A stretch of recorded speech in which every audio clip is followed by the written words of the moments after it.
Alright. Alright. I think that's us. Oh goodness, there's like no sound on that.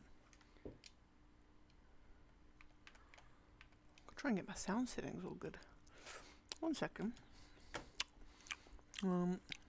Apologies for the no sound. There we are. Okay. Just trying to get it so I can actually hear the blooming game.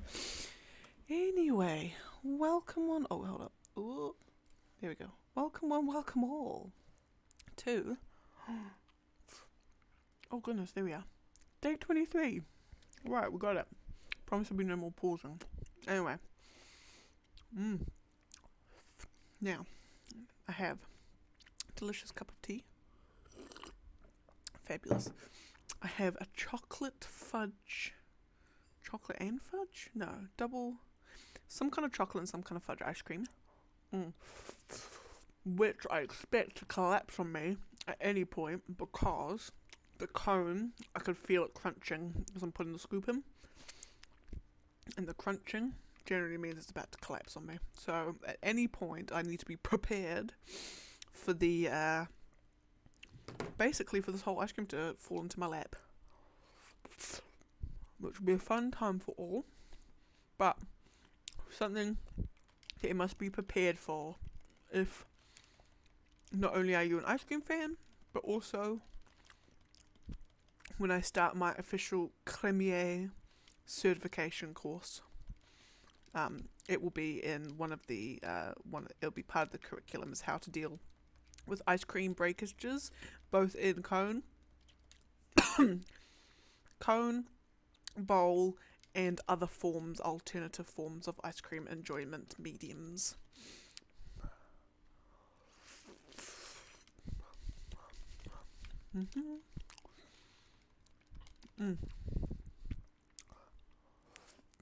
But I hope you're all doing great. You may be wondering, why am I doing this on it's a Wednesday night here? Because I do this, good sirs, on a Wednesday because tomorrow I've got to go to a client like ages away from us. So we've got to fly down. We've got to fly an hour to another town and then drive an hour out to a smaller town where the client is. So we be doing that tomorrow, and I won't be back. We don't land back at the airport until about 7:30 at night. So I thought, too much of an ask to both of myself, but to spend all that time, like come back at 7:30, get back home probably about 8 o'clock, and then straight into streaming. Be too much, so I thought, why not just stream, just pull it forward a day, so I can still do my Naruto-ness, and still stream 4 times a week, but then I'm not having to fluff around work, because at the end of the day, I do still have to work. I still got the job.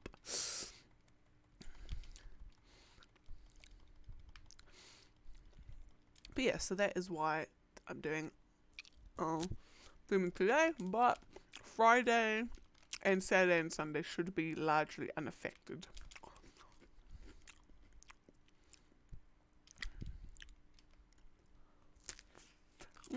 Thank you, Capsule, for running into that. Right, I think I've managed to keep the ice cream cone intact, so this probably won't fall apart on me, should I say. And then the other slight tweak in the background, which is more just a quality of life thing more than anything else, the quality of life for you guys anyway, is we're running a test to see if I swap out the Ethernet cable that's plugged into our modem, see if the internet still cuts out at the random times. I've got hopefully it won't, but if it, oh my god, that's right, Kimimaro is an absolute BS ASTARD of a person to fight against. Because he just goes absolute wild.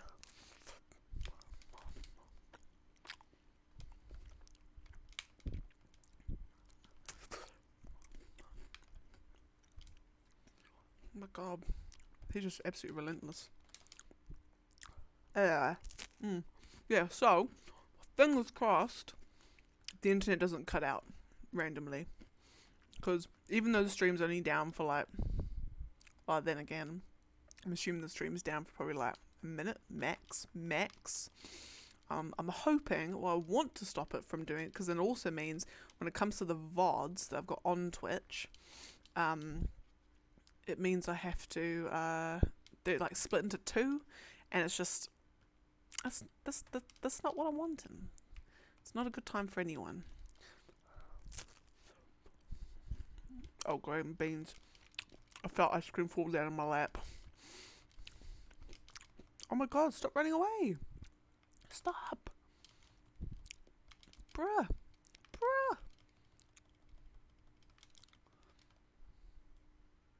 I swear to good golly Jesus almighty that Kimimura's AI was an absolute stupid muppet. Written by a stupid muppet.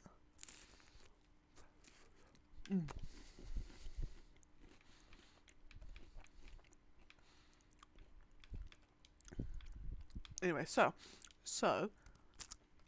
if the internet cuts out, then I know it's not a faulty Ethernet cable. In which case, tester number 2 is, make sure, what is test number 2? Oh, we just have to get in contact with the internet provider, essentially be like, yo, what's up? This is happening. What's going on? Because what I suspect's happening, I've got a funny feeling that, because when we moved in here and we tried to connect the internet, our internet provider's like, yo, they're like the previous guys, like their internet is still like connected, and we're like, shouldn't be. And they're like, yeah, no, but it is though. But it do be though. So we're like, what shouldn't be. So then anyway, we asked the previous people, and they're like, yeah, no, we disconnected it months ago, so I don't know what the hell's going on. But our providers were like, oh, well, it still is, so meh. And I've got absolutely no idea whether that actually ever got resolved or not. Because what we did is we ended up plugging our internet cord through, we ended up plugging it in through, I think, the second port or something on the ONT. I'm probably absolutely butchering this terminology, and my boy would be very upset with me if I was butchering the terminology, because he's trying to teach me. Anyway, so we ended up plugging our cables into another port, and the internet works. But then we've only probably noticed in the last couple of weeks, actually, that it's been cutting out. So I don't know if it's always been cutting out. That's the thing. It's like, I don't think it's always been cutting out. So it's only just started. So because it's only just started, that's why it leads me to believe that it's something as small as like the Ethernet cable just being a faulty cable. Or old. Rather than anything provider related. So fingers crossed my hunch is right. The boy doesn't think my hunch is right. Or if he doesn't think that, then he's not very good at hiding it. But I'm pretty sure I'm correct. All I did was go on Google and be like, yo, Google Box, what's going on? And some person seemed to have a similar issue, ish, and theirs was resolved with just changing the cable. So, fingers crossed, Mr. Dr. Google, my Google Foo, saves the day. Because working in an IT related business, Dr. Google is a lifesaver all the time. And for anyone who's wondering if IT service technicians and IT customer support guys, like everyone uses Google. You know, when you're talking on the phone with them, they're just like psh, Google the whole way. Not all the time. They do actually know some stuff. And I'm not an IT service person either. I do other stuff, but like what I know of the people that I have dealt with who are IT service people, they're all like, yeah, no, we just Google everything. Not everything. Not everything. They do know stuff. They do know their stuff. But the things that they don't know, off the top of their head, they go, Mr. Google.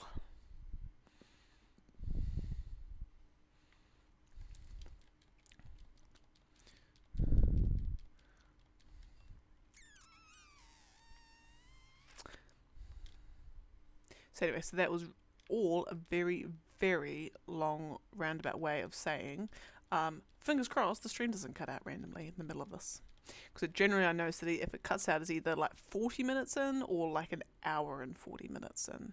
It's like one of those two generally that it cuts out.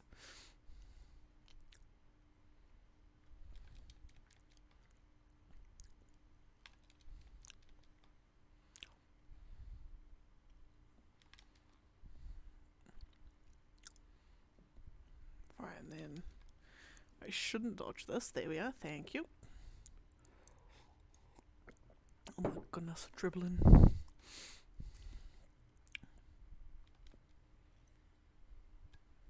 Fabulous. And that's alright, because I'll get him with the wombo combo. Bam. Done. Psh.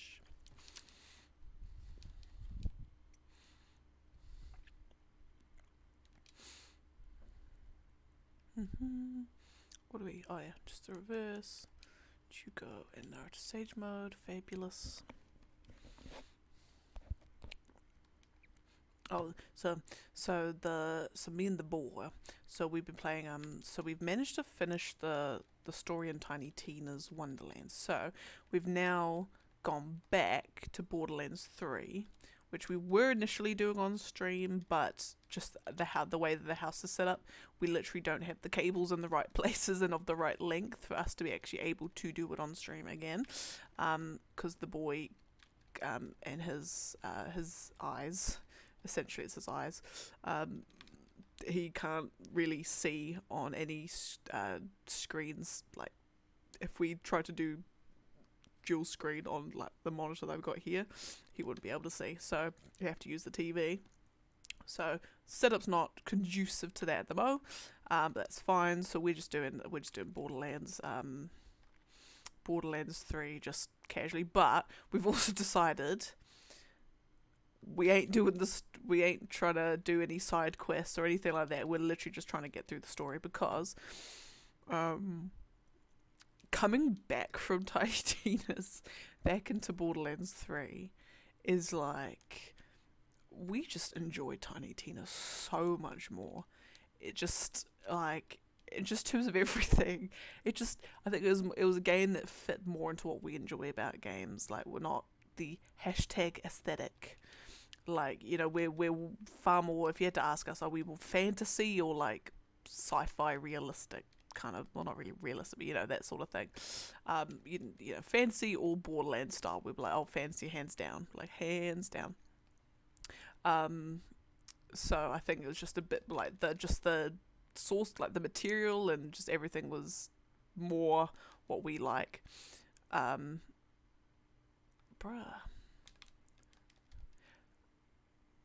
There we go, fabulous.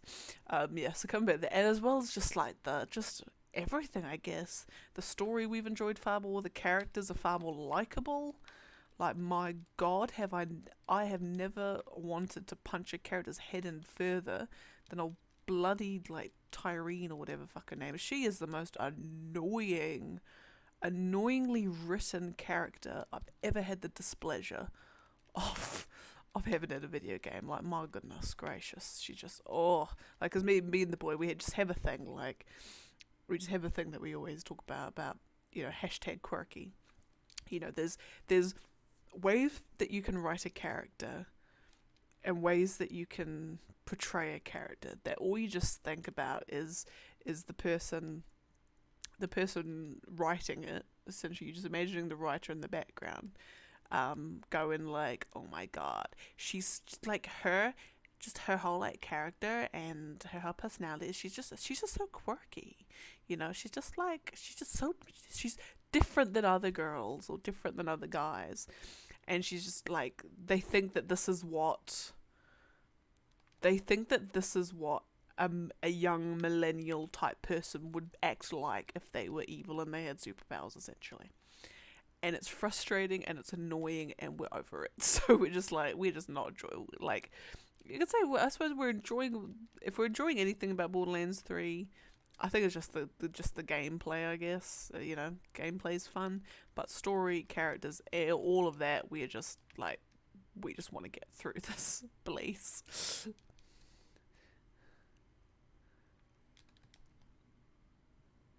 Lovely. Bam. Lovely. Lovely jubbly.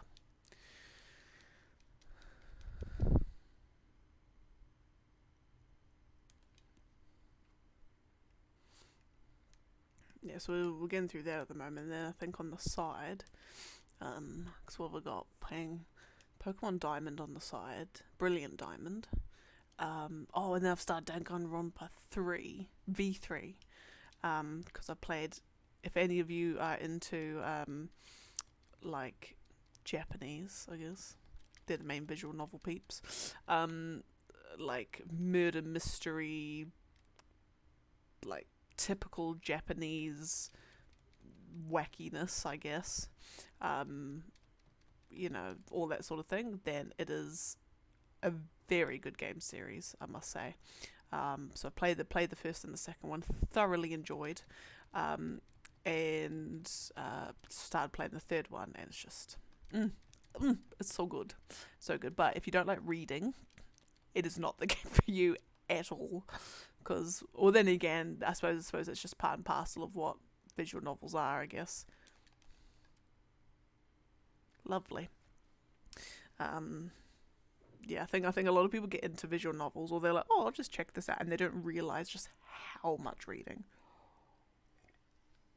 Okay, that's a contest. Visual novels or like an old schooly CRPG, like a Baldur's Gate. No. Baldur's Gate? Or like Planescape Torment. And like Torment, Nine Tides of Numenera, like all of those sorts of ones where it is like literally, you come across a character and it will explain to you, it'll give you the full like physical description and their countenance and how they're standing and all of that sort of thing. Like, that's a lot of reading, so it'd be a good it'd be an interesting thing to see if someone just seemed to gauge, are you going to do more reading in that, or are you going to do more reading in a visual novel? Then again, obviously, it would depend heavily on how much of the CRPG's content you're looking at. If you're just focusing, I suppose you could think about it, if you're just focusing on the main story, how much reading do you have to do? That'd actually be a good thing. Pillars of Eternity, that was the other one I was trying to think of. Like CRPGs that are going like old school with their approaches, which I'm kind of actually like glad to see they're still doing. Like, because I mean the Torment and Pillars of Eternity, although they're fairly, I don't want to say recent. Oh no, recent, yeah, probably like within the last 10 years anyway. Within the last decade, and they're just decent. That's just good games, good decent games. Then again, they are made by big developers as well. Although they're all Kickstarters too. They're all like Kickstarters and GoFundMes. But no, it's good. It's good to see that games like that are still a thing.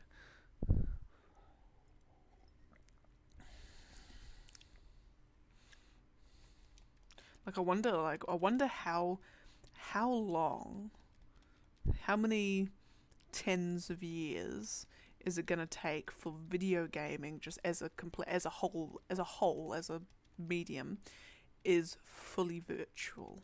Like everything is like the Omega Ultra virtual reality where it's like full body get ups and everything, and like how long would it be till all games being created or video games being created are either that or something that you'd have on your mobile device or your personal device that is now like part of your arm that you like beep and like your little hologram appears on your arm. Like how many tens of years is it going to take for that to be a thing? Because as much as people are like, oh, the future, it's so bleak, it's so dystopian, like we're going to become more machine than man. It's, be that as it may. I love the idea. I think it's fabulous, the idea of like you just press like a spot in your arm and essentially like your mobile phone pops up, but it's like a hologram. You can go like in minute, like, oh, wouldn't that just be so amazing? And you could have like cybernetic eyes. You could be like Terminator. You could like zoom in on stuff.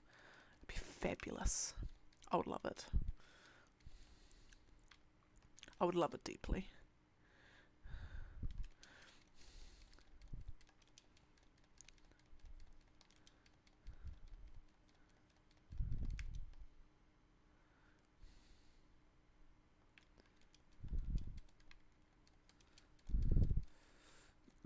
But I do also think, because I was thinking about it, I think me and the boy were talking at some point about just the world, life, this bleak, barren wasteland that the world is turning into.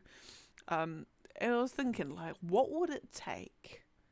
What would need to happen for the whole of the world, whole of humankind, to be united under a single purpose? And I was thinking, like, because I'm thinking, well, the only thing to do that would have to be something completely external to humans, e.g. alien, first contact with aliens, gonna say it. Like, I want that to happen in my lifetime. I so desperately want it. Like, just imagine, like my dream, my fantasy, my dream is it's a whole like Mass Effect situation. So not necessarily the Turians, but someone just makes contact with us and be like, yo, what's up, Earth? You've just been discovered. By the way, there's a whole like galactic federation that's been going on for like 1,000 years. Come on in, come and join the gang. It's all good. The water's fine. And then, obviously, because the human race is the human race, there will be like you get old. America and North Korea and all those people just being like, nope, and then nuclear bombs and what have you, be an absolute shit show. Excuse my language. But I'll be like, excuse me, Mr. Alien, sir. I'll come on your spaceship and go. Like, I'll gap it. Like, yes, beam me to the Citadel. I will happily become. What would I be? Oh. If I got introduced. Okay, there's a question. If a Mass Effect-esque, I don't even know what it's called. What is it even called? Alliance? Is it the Alliance stuff? I think. I can't remember what the name of like the collective name is. Anyway, council space or something, whatever.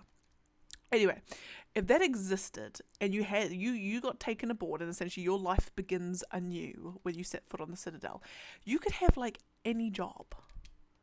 Like or you could completely just restart your life anew. You could even like base yourself in other planets. In fact, I'm just gonna go and just assume that it's all, let's say Mass Effect was based on real events, and it's actually like all the Asari and all that sort of stuff. Like, what would I do? What would be my new job? Like, let's assume you have to have a job because you need to earn credits, like, somehow. Like, what would I be? Oh, it'd be fabulous. Would I welcome? Would I go? Because we're new to the Galactic Federation. There's going to be alien archivists and scholars and archaeologists a la Liara Tassoni who are like, Earth? What is this place? Let's go have a gaze. Let's go have a look. We want to learn everything there is to know about this planet called Earth. So, me and some others can be like, hey, what you want to know? And then we basically help the peeps like learn about Earth and we teach them Earth customs. Wouldn't that be amazing? Wouldn't that be great? I can teach them about Naruto and Final Fantasy.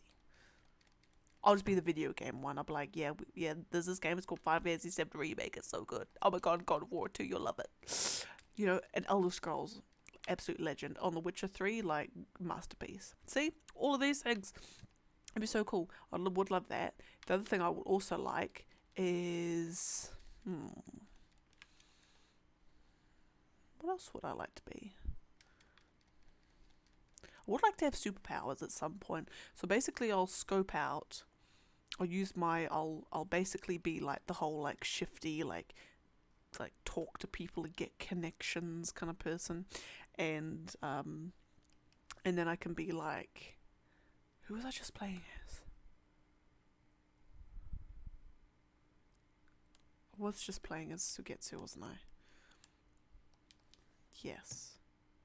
I'll find out if it's a odd numbered fight. Yes, okay. Anyway, so then I'll find out, yo, who do I gotta talk to get superpowers? Because, like, undoubtedly there'll be some alien...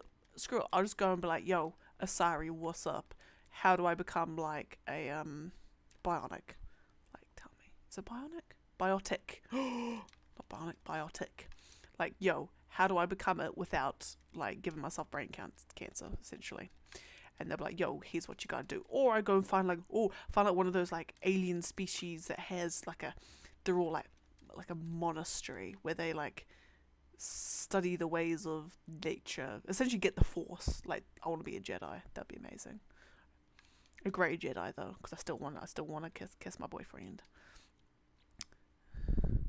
But, like... wouldn't it be great, though? And then, because all the peeps on Earth will be like, all the peeps are like, ugh, aliens? No thank you. And I'll be like, here's what you guys missing out on. You're missing out on all this amazingness.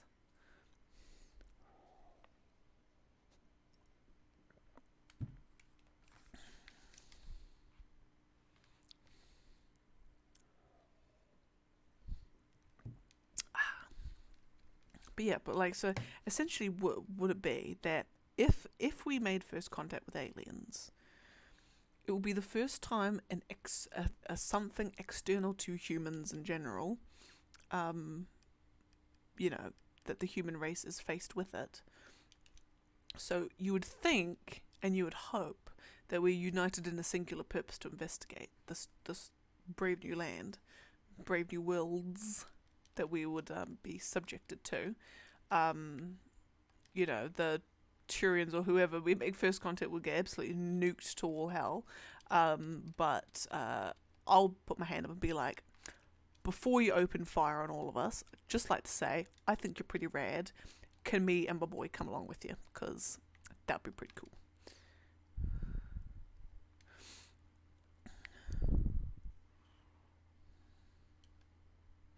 And then, because the other thing too is that because aliens have all the cool swanky technology, then it can be like Mass Effect and all of that. Hello? What? Pass. Okay, go for it. Oh no, I don't want to do that. Okay, good. Yeah, because then we'd have all the technology to have all the cool, like, cybernetic mobile phones in our arms. That would be amazing. Oh, my life. My life is, like, forever changed.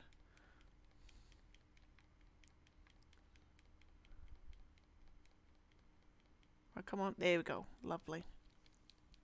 Why are these fights taking so long? I'm up to Obito Zetsu now, and then I've gone from 52 to 33, which is not even 20 fights in half an hour. Goodness, I've got to pick up the pace.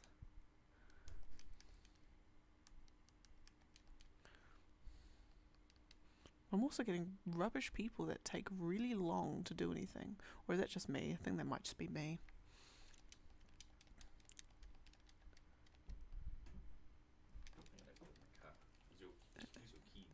My keys? Pass. Your car still unlocked? Might be?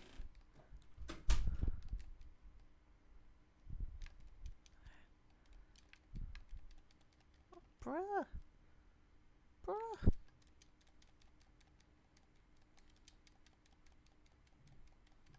Lovely. Fabulous. Right.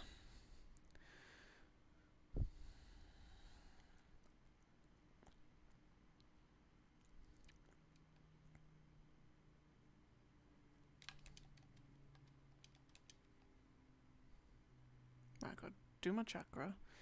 Don't start throwing your bugs at me, think.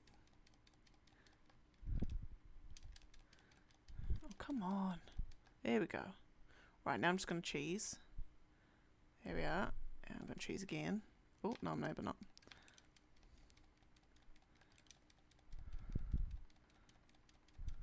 Lovely.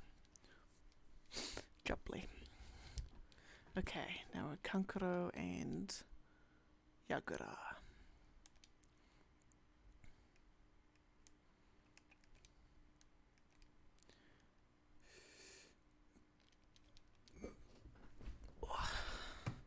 Ow. Excuse me. Oh my goodness.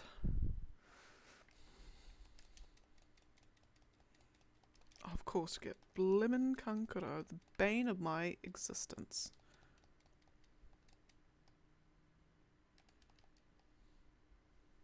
Thank you. I'll probably end up doing the ultimate jutsu twice. It's just an absolute pitiful, like, I'm sorry, just, it is absolutely criminal. He's already bad as enough to play as, but then his ultimate jutsu damage potential is absolutely minuscule. Absolutely minuscule, does absolutely nothing. Like, I bet you I can do 2, look, and it's not even going to get to half. Oh, never mind. Never mind, don't worry about it. Don't worry about it. I'm just talking absolute nonsense. Nope, not today, sir.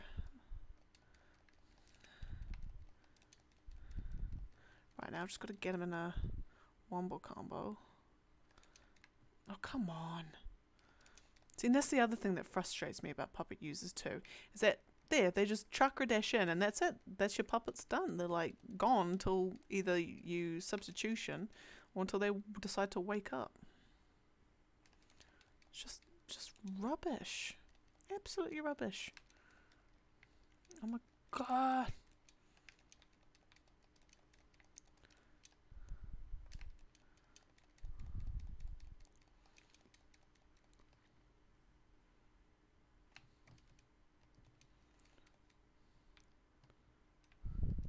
Bruh, I just want to deal damage to you. That's all I want to do. I just want to get you one last combo.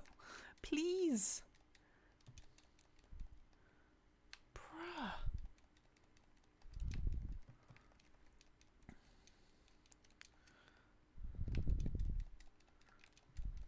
Oh my god. Can you just... There we go. And zen. And zen. Right. Now... Okay, just looking at the fights we've got coming up. Right, we're going to be getting some good ones coming up.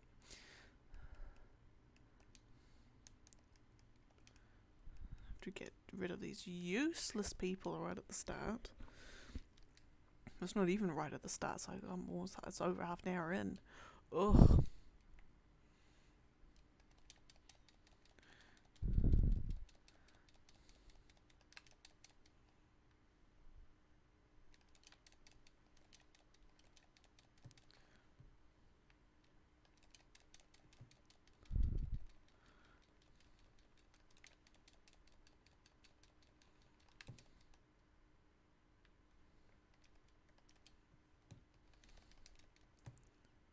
Lovely. Right, we should end it before 70. Before count 70. Fingers crossed. Oh goodness, that's actually a challenge. They've got to meet.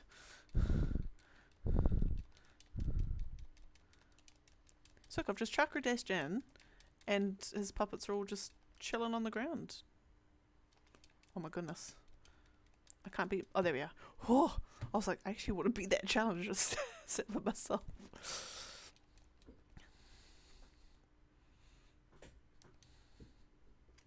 That's it. Now I wonder. So you know that there's always those like little things that you do that you're like, I bet I'm the only person in the whole world that does it. And then you'll like see someone be like, oh my god, does anyone else do this? And you're like, hashtag that's so me. One of these things, and I will know like if anyone else does this.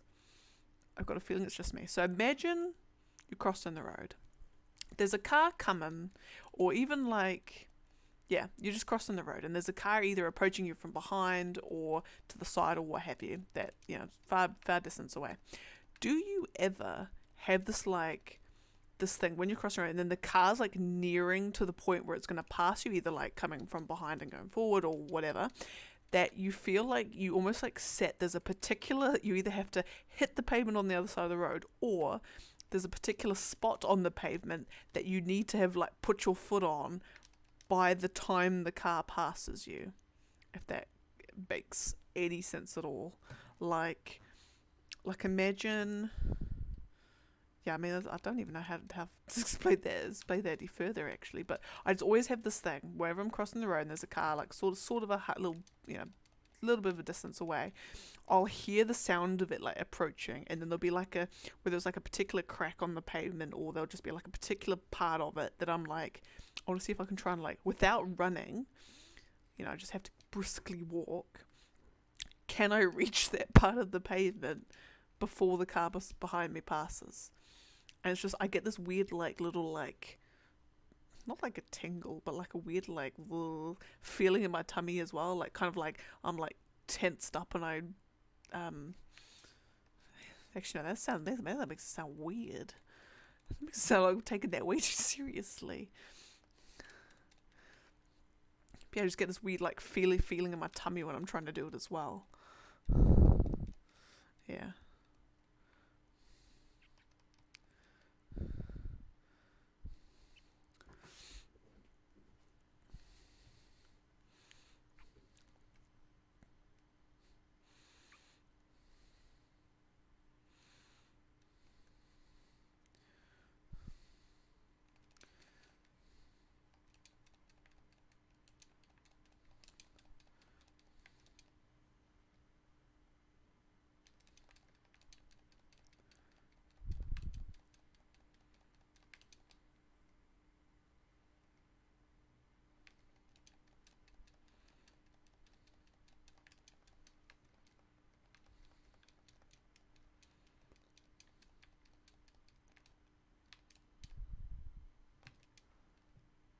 Nope. Not today, good sir. There we go. Fabulous. Alright. So I might update the list, because now we're down to 29. Right, Naruto list. 7 to 9. Fabulous. Gorgeous, amazing, beautiful. Okay, we're at Sasuke Kage Summit. Do like the fireball jutsu.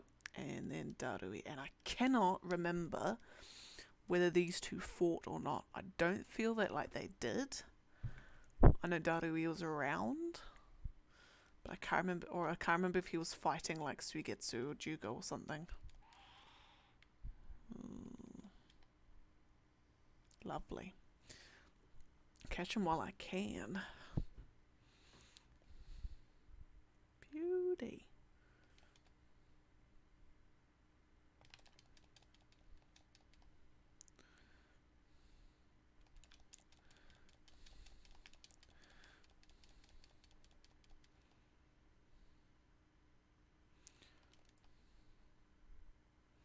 Now this is the kind of speed that I've been missing in the other fights up until now. Bam! And then... Come on. Lovely. Jubbly. Alright. Now we've got Darui.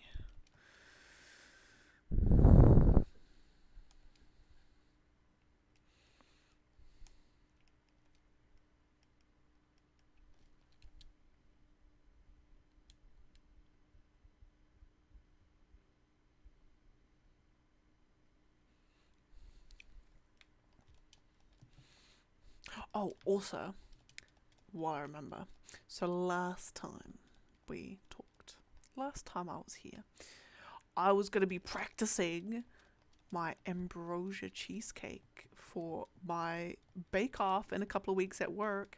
So so on Sunday we went shopping, managed to get the ingredients, and then we made it, and we think we've almost cracked it. So we've managed to, this time I did not screw up the gelatin, so we did not get big giant lumps of gelatin in it, which was amazing. So taste, 10 out of 10. If it was like purely taste alone, I would win hands down. I would win every time if I just kept bringing in the same thing.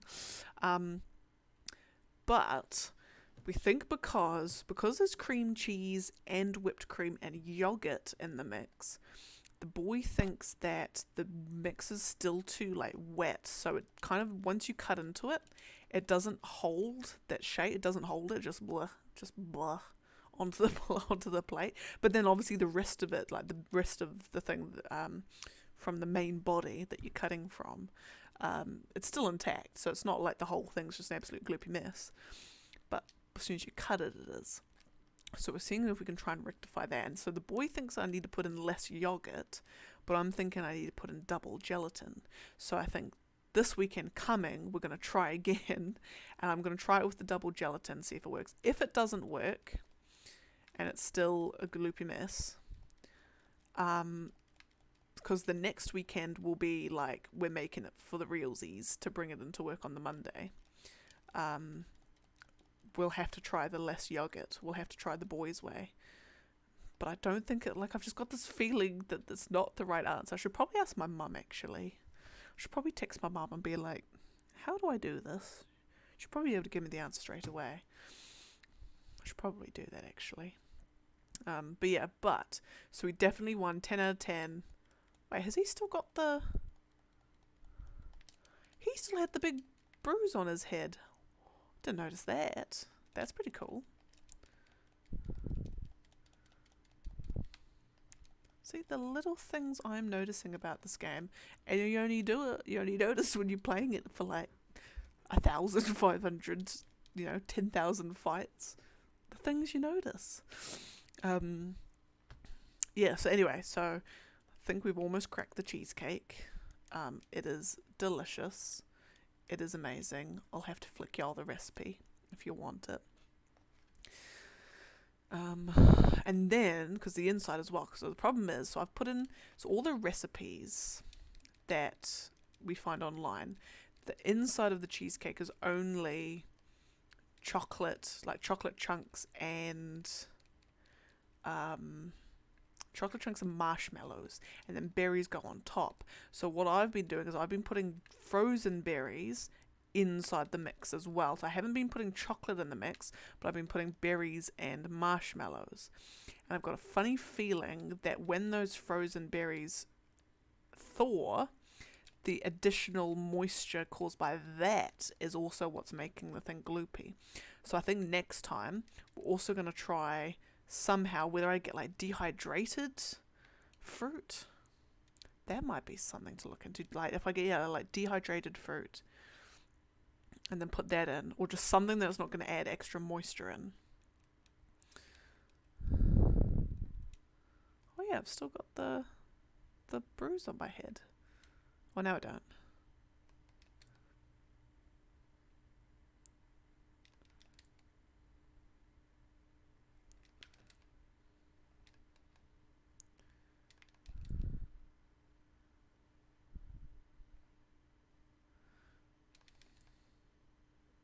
Oh, come on.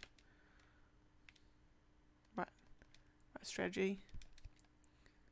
Oh, come on. Oh, bruh.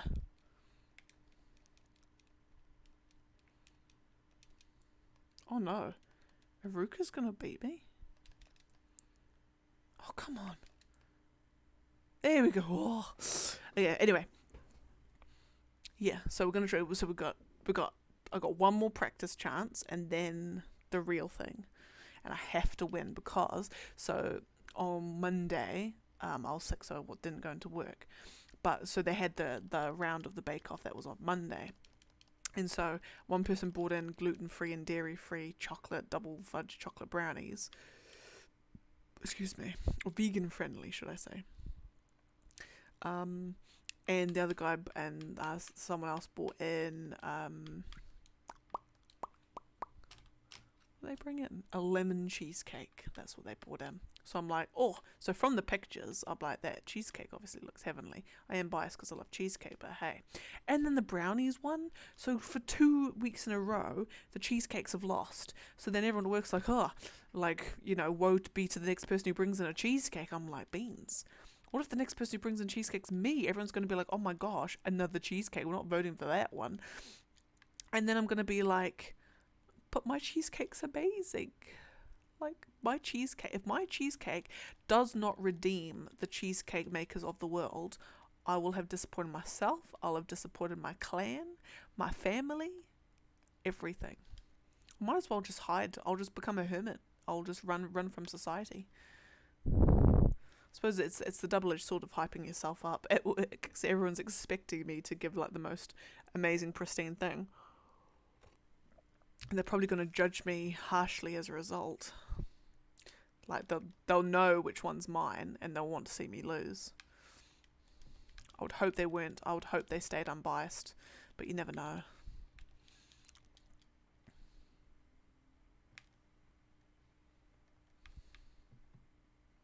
Oh my goodness, stop.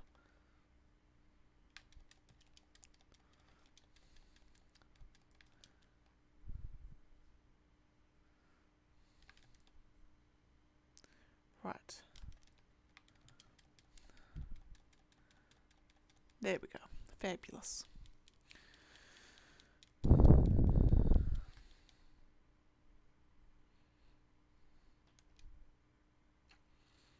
Okay, then we got Nagato.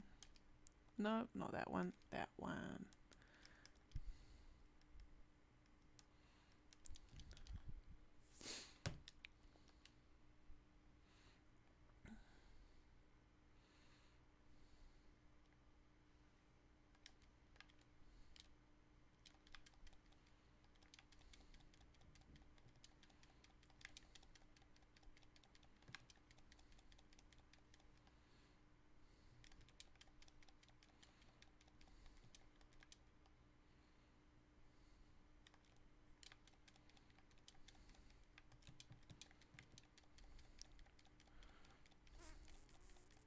Bam. I'm trying to remember what this guy's one is. Oh yeah, no, that's okay. That's cool. Oh, my hands are freezing. Goodness. I have the magic superpower, I've noticed, of my, like, so my hands can be, like, hot, like, toasty and warm. And literally, I just have to, like, hold it, like, hold my hand outside for, like, if it's cold outside, I just have to go, like, whoosh, done. And my hand is now an absolute ice block. I can freeze water by touching it. My hand's so cold. It's like my absolute superpower. Although what I think it actually is my circulation is so poor that I just can never get blood going to my hands at all. And it's the same with my feet too. I think I've got problems with my circulation. I need to wear like special old lady socks for the circulation on my ankles. I suppose out of all the old lady things, I'd rather that, to be honest. It sounds cozy. Circulation socks do sound cozy.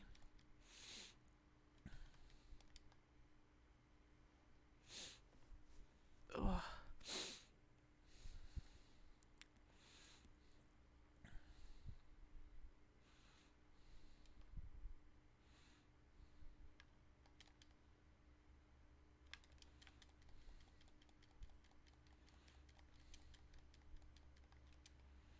In fact, I'm actually like, I don't want to say I'm looking forward to retired. I am. I'm looking forward to retired life. Like I'm actually looking forward to when I'm like 70, and like my days just consist of I wake up, I'm in my PJs. I'm not doing anything that day, so I don't have to get out of my PJs.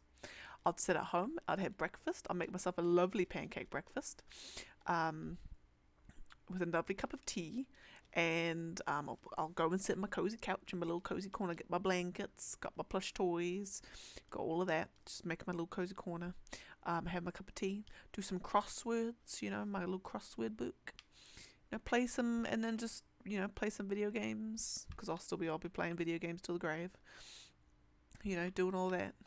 And then, and then just have a lovely hot soup for lunch, because I do love soup, actually. Soup is actually the bomb.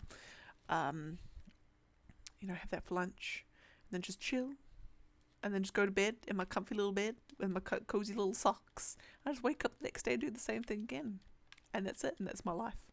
I would love it. It would be the best thing ever. I'm absolutely relishing. I'm so excited for retirement. Like I know of people who just like they're always needing to do something. Like the sound of doing that just sounds absolutely horrible. They that just sounds like purgatory at that point. They have to be doing something. I'm just like, nah, I'm good. I just want I just want to be cozy, like I just want to wear fluffy socks all the time. I just want to wear PJs to work. Like if I'm cold at work, I just want to whip out a blanket and my slippers. That's all I want to do. It's just the little things in life, really. In fact, I'll start a movement. Blankets and slippers to work. Obviously, if you're in a job where, I know you're in the factory floor of a food processing plant, okay, there are food safety standards to uphold first and foremost. But if you're in an office or working from home job, actually a work from home job, you can wear slippers and a blanket to BH. But you know what I mean. I just I'm gonna start a movement.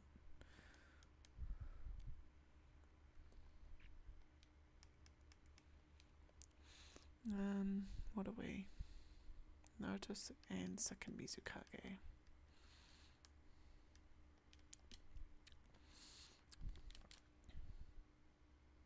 Yes, I picked the right ones.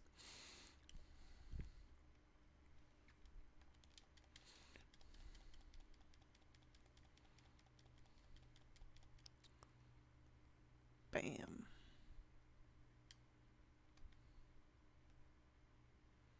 Oh, that's right, they don't chakra dash in.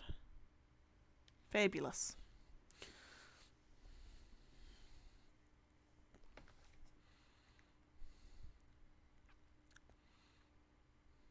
Bam.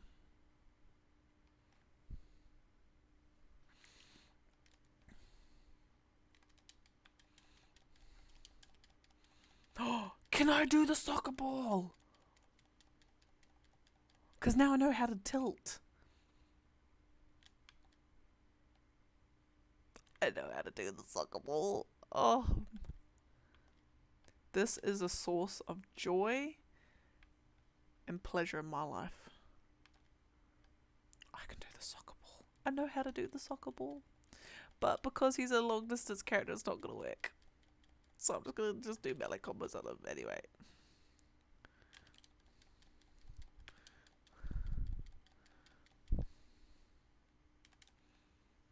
Fabulous.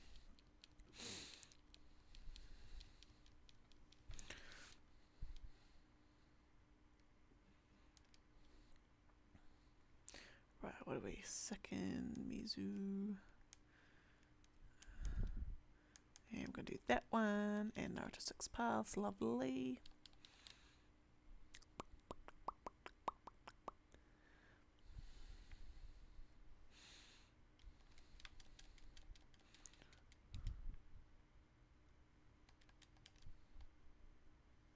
Oh, thank you for sidestepping into that. Much appreciated, Naruto.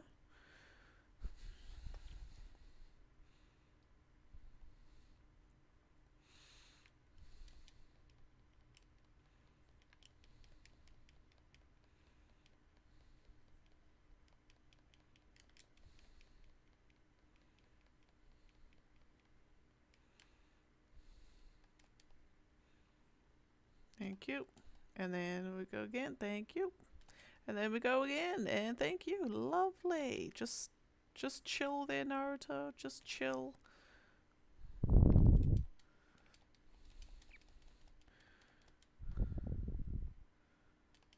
And then I think, if not that one, then it'll be one more. Yeah, one more. And bam. Fabulous. Look at that. Okay, who have we got next? Sai and Sasuke Taka.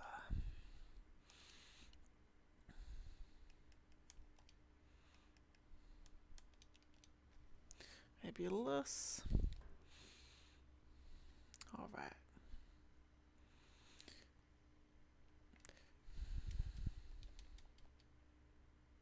Nope, not today, good sir. Not today.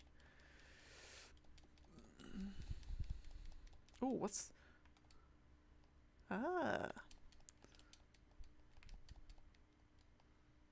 Whoop.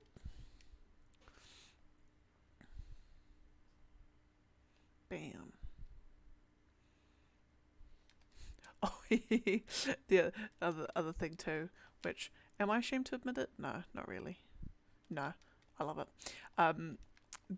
What's that? So I was playing on PS5. I was playing that Kana. I think how it's actually pronounced. Bridge of Spirits.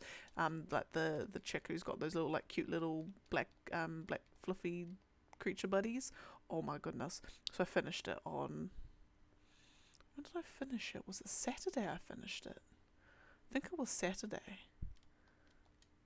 Yeah. I finished it on Saturday. Oh my goodness! So I won't. If anyone who wants to play it or has played it or is playing it, I won't spoil what happens at the end. But all I'll just say is I was like, so I didn't cry when in the game. I teared up a little bit.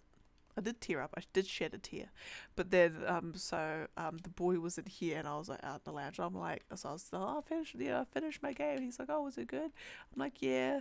The ending was really sad though, and he's like, oh, did you cry? And I'm like, no, it didn't. And he's like, did you cry? I'm like, no, it didn't. And then I needed to go to the bathroom anyway, and then I'm just like sitting in the bathroom, just like not bawling, but I'm just like now full on like tears streaming down my face. And then like I come out, and then he's like standing there, and he's like looking at me. I'm just like, don't look at me. I like try to like avert my eyes so he doesn't see my puffy eyes, and he's like, oh, that's so cute. And I'm like, stop it. He's like, don't look at me, I'm so ugly. Yeah, and then I was just like crying into his shoulder about this game.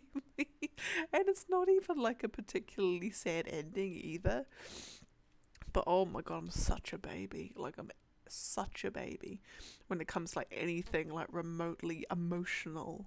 Depends on it though. There's some things that are meant to be emotional moments, and I'm just like, really, this is lame. So it's very like hit and miss, but when it does, like, I feel it. So I'll just start crying at anything. I mean, pretty much like most games that I finish, I'll shed a tear at the end. Just the end of a journey. The closure, all that sort of shebang. But yeah, so this particular one, I was very and it wasn't like a upset because something bad happened. Like, it is a happy ending. But yeah. But anyway, so that was my. I'm pretty sure I finished it on Saturday. Yeah, because I finished. Because on my spreadsheet that I use to track all my games, what am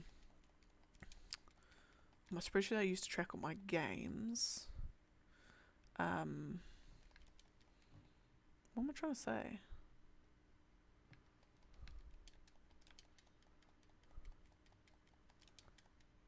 Have I done the Amaterasu? I'm gonna say no, I haven't.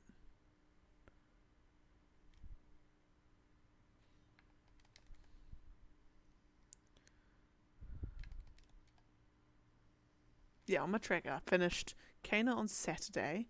We finished Tiny Tina's on Sunday, and then I finished Little Big Planet 3 on Monday. That's it. Yeah.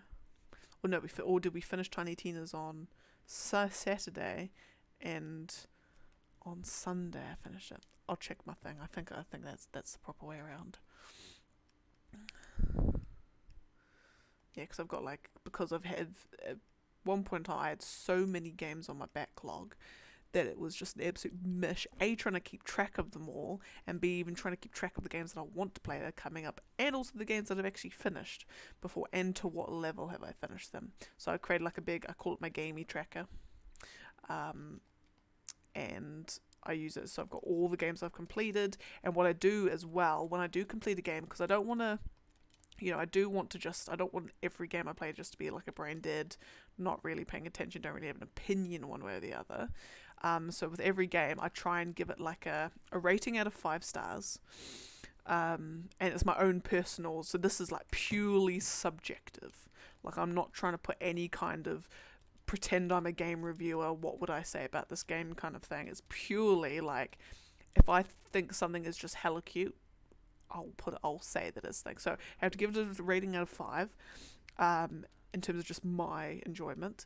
And then also I have to say, good points about it, and then any bad points about it. So even the games that are just 5 out of 5 stars, the most amazing masterpieces ever crafted and known to man, I'll still try and just put at least something that I think could either have been changed, or I didn't really feel the vibe of, or anything like that. So I've got that. So then I track, what console did I finish it on? What genre is it? Using the howlongtobeat.com, what is the rough game length for, if I'm just trying to finish the story, not do anything else, what's that? Or if I'm trying to go for the completionist, use that number. And then what my completion criteria is. So for some games, it might be to get the platinum, whereas for others, it's purely just finish the story. For like Pokemon games, it's generally become champion, beat the Elite Four and the champion. And then, what the status is. So I've got I'll have it's completed, I'll have it if it's in progress. If I've got it but I haven't started it yet, will be one. And then if it's a game that I've either had on the to start thing for a while, or I've kind of started playing it but it just kind of like it dropped off, I might put it as an undecided. So it's a game that I'm like, maybe I still want to play it. So there's a few on there that I'm kind of like at one point in time I did really want to play it, but now in hindsight I'm like, do I really though? Do I really? So I put that as undecided, and then basically just fill it out from there. So I think I've got 25 games that are either in progress or to start. I think I've got 17 is a bit too much, probably 13 games in progress at the moment, varying levels of completion. So that's things like Borderlands 3, Stranger of Paradise, Elder Scrolls Online, which I technically have in progress, but I just haven't touched in a while. Baldur's Gate 2, Overcooked 2, me and the boy have to finish 2 more levels on that and we're done. Octopath Traveler, which I've had on for ages, all these sorts of things. So I try and clear out my backlog when I can, and then the to start games, I start them when I start them. And then things will go in and out of undecided. I did used to have a category for ongoing, so it was game that really doesn't have a finish to it. So e.g. Final Fantasy 14, technically Elder Scrolls Online was on there at one point, that sort of thing. So it's not really ever going to be in progress. It's just a game that will keep going. Minecraft, for example, for me, when I play Minecraft and things like that, it's purely on creative mode, and I'm just trying to build a giant world-sized, not even a world-sized town, just try and build a giant world of stuff. So that's the sort of thing. But I think over time I'm nah, I'll stop using that. And just quickly before I carry on, I'll just bump that down to 13. Lovely. Danzo and Obito Sage Mode. Or Ten Tails. Anyway, yeah, so there's that. So I've got, and then as things are completed, I completed on them, and they go up, and then I feel happy because my list of completed games. So I think at this point I've got about 287 games. In fact, I'll give you exact numbers. I'll pull it because I've got it on a Google sheet, so I can have it on my phone. Pull it up on my phone. I'll be like, "Hey guys, do you want to have a look at my game tracker?" And they'll be like, "Yeah, I guess." I'll be like, "Fabulous." It's like people are talking to me, and I'm like, I don't particularly want to talk to them, but I'm too polite to say no. Then I'll just whip that out, and then they'll be so weirded out. They're like, "Oh, this chick's weirdo." Then they'll just leave of their own accord. So it's a great thing for those purposes. Anyway, let me pull my numbers up. Yeah, and then on another sheet of that tracker, I've got a list of, so for each game that I finish, put the name down and then the date that I finished it on. So then I can see over the course of a whole year, and I sort of separate it out into quarters, January, February, March, April, blah, blah, blah. And then obviously chunk them up into the whole year. So then I can see over the course of a year, how many games did I finish and when did I actually finish them. And it's actually pretty interesting seeing, because I've got it for 2020, 2021 and this year. And it's actually really interesting seeing like all the games, because I've noticed that. So I think 2021 I finished like 21 games, and so far this year I've finished like 28 games. It's fabulous. I finished more games in 2.5 quarters than I have in the whole of 2020 and 2021. Actually, I think I only finished 23 games in 2021. But yeah, so I track that, and then my last, I think the only other sheet I've got is just my wish list. So it's just basically I keep a track of all the games that I'm going to want to buy that are either have been announced or upcoming. So I think at the moment I've got 20 games on my wish list. Some of them move in and out. Like if it's a game that got announced, and initially I'm like, "Oh, that looks cool," and then over time I'm like, "Yeah, nah, I'm good. I might play it maybe, but I'm not. It's on my wish list. I'll just take it off the wish list." And then I've even got games on there that I've actually got a few games that are. So I've got the Theatre Rhythm Final Fantasies, the first one, and then the Curtain Call. I cannot track down any copies of those games on like Trade Me or eBay or Amazon or whatever. I really want to play them, but I've just never been able to get my hands on a copy or know how to get my hands on a copy of it. So I never have played them, but I want to keep them on my list, because if the opportunity ever arose, I'm gonna want to play those games. And The Legend of Zelda Wind Waker. So the Wind Waker of all the Zelda games,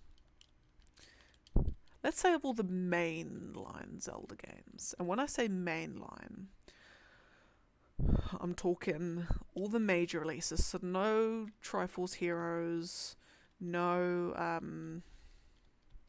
Four Swords Adventures, no Link's Crossbow Training on the Wii, none of that. I'm talking like your Ocarina of Times, your Twilight Princesses, your Skyward Swords. Spirit Tracks and Phantom Hourglass are like a grey one for me. Or are they? No, Spirit Tracks and Phantom Hourglass I'd actually consider mainline titles. But anyway, Wind Waker is the last like mainline Zelda game that I need to play. And because I never had a GameCube nor a Wii U, I never did. I never have. But I am holding on hope that Nintendo decides to say, "Hey, you know what? Let's release it on the Switch." Like, if that day ever came, oh, my heart would soar. It would be the best day of my life, because I know that game inside and out. So I know like the entire like story progression. I know all the bosses that you face. I know the strategies to beat the bosses. I know the temples. I know where you have to go to do this. I know the major like hot springs or spring water. Is it spring water or you have to bring like it was like a water that you capture in a jar, and you have to bring it to someone. I cannot for the life of me. I say I know everything about that game, but I can't remember this one. To bring it within, like, before the water runs. I think it's hot. You got to bring hot water to someone, and you got to get it before it goes cold. Anyway, or it loses its magic. You know, those sorts of quests. You know, all of that sort of shebang. And I've never played it. Like, I've got back in primary school, and me and this other guy who was a fan of Zelda as well, we exchanged guide manuals. So like this ancient Ocarina of Time falling apart at the seams Prima guides that I've had in my family for ages, lent that to him. Then he lent me his Wind Waker printed out on a piece of paper and ring bound Link to the Past one, and Lord of the Rings Two Towers game manuals. Oh my goodness. So yeah, we exchanged game manuals because that's what you do. And so I read that Wind Waker one from cover to cover. You know, I'm like, this game looks amazing. I love it so much. You know, watch the speed runs at GDQ. I'm like, fabulous. I really just want to play this game. Anyway, so I've got Wind Waker on my playlist, on my wish list. Yeah, lovely. Anyway, I was actually getting the numbers of how many games I've got. Ooh. What have I got? Oh, and I've also tracked how many games per console and per genre I have in my list overall. Okay, so I've got 284 games completed. Guy and Sasuke Orochimaru. Yeah, 284 games completed, 15 in progress, and 10 to start. So I've got 25 games to finish, and then so 309 games overall. But because that also includes the ones that I've got undecided, I think I've got about 4 that are undecided. And then so also because I track, you know, I put in the how long to beat hours, hours to, you know, roughly. Not actually, but like roughly how many hours it would take me to do a particular thing. To finish the games that I've got in my in progress and to start, it would take me 1,054 hours to do so, which is a hell of a lot actually. It's not quite 100 hours each, but anyway, yeah. So I've got that. I'd say, and then in terms of the genre. And the console that I've got the most, either the console that I've got the most games for, and the genre that I've got the most games of. It's very interesting because PS4 completely outranks everything else. PS4 got 105 games. The next on that list is Xbox 360, which is 38. This is a huge jump. Which is, but like, these are the sorts of hashtag analytics that I need. And then in terms of the genre, my top 3 is JRPG coming in at number 1. I consider JRPG and RPGs very different. Anyway, so JRPGs I've got 61. Normal RPGs are 54. And then adventure games. So that's your Spyros and your Jack 3s and your Kung Fu Pandas and your whatever, Kana, Bridge of Spirits, that sort of thing. That's all, they are all adventures. Yes, so then, and my summaries. Oh yes, we finished Tiny Tina's on Saturday, Kana on Sunday, and a little bit playing on Monday. Lovely. Yeah, in January alone, I finished 8 games, and that included the entire Devil May Cry series from 1 to 5. So that's probably what boosted my numbers quite a fair bit actually on hindsight. A and Madara Reanimation.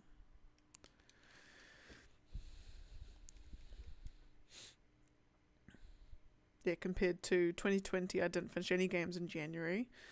But what did I finish? See, January 2020, it says I finished The Witcher 3. And what that actually is I finished the Blood and Wine and Hearts of Stone DLCs because I'd actually never played them before 2020. Back in my poor man's days. Yeah, so I finished that. I finished Dragon's Dogma. Oh, Dragon's Dogma is an interesting one because it was another game that I like. There's a lot of games where I get right to the end but never quite finish. And Dragon's Dogma was one of those. So replayed it because the boy was interested in it. It's actually a really, really decent game. I think if you get the dark, because I think they only sell the Dark Arisen version of it. But my goodness, it's fantastic. It's actually a really decently good game. It's if you're going in expecting like your typical RPG, you will be like, what the hell is this? But if you just kind of just like understand what it's trying to do or what it wants you to do, oh, it's good. It's some good stuff. Yeah, and then what have I got? Darksiders 3, Divinity Original Sin 2, got Tales. Oh, and then I went through the Tales series. Well, not the whole Tales series, but some of them. So I got like Tales of Graces, Tales of Zillia, Tales of it's Trials of Mana. Never mind. Yeah, so it's great, like looking back and seeing what games I've done at what points.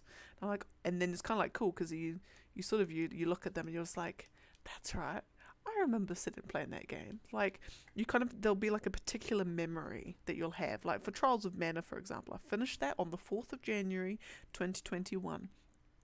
And so back then, me and the boy were actually house sitting for my boss at the time, in his $1 million mansion. Not actually. It was a very, very nice house in the rich part of town. But anyway, and so, yeah, and then I think for Christmas, the boy got, I think he got me Trials of Mana as a Christmas present, I think. Pretty sure he did, yeah. Yeah, so I remember, my memory of that game is playing it at my boss's house. Or my old boss's house, should I say. Yeah, so it's that sort of memory, and you just, and like Team Sonic Racing. I remember it took me like 2 days to finish that game, but I just remember it was at our old flat that was just an absolute nightmare to live at, and it was just me just sitting on the bed playing this great game. Or is it a great game? It's a decent game. It's a decent game. Then what else have we got? Oh, Cyberpunk 2077, finished on the 9th of March 2021. What have we got? Outriders, Sackboy. Oh, Sackboy, A Big Adventure. That's actually a really good game. It's actually a really good game now I think about it. Probably a lot better than the Little Big Planet ones. Then we've got Medieval East. Oh, Dragon Age Origins. I had never finished that game. I remember playing it originally on the 360. And then I couldn't even tell you how far I got in it. I remember I did the Broodmother. I just remember the Broodmother fight because everyone remembers the Broodmother fight. And where did I get to? Oh, I think I got to the old bloody circle tower. And I met Wynn at the bottom, and that's it. I think that's where I stopped. So yeah, so I actually finished Dragon Age Origin after like however many years it was since it first came out. I finally finished it on 22nd of July 2021.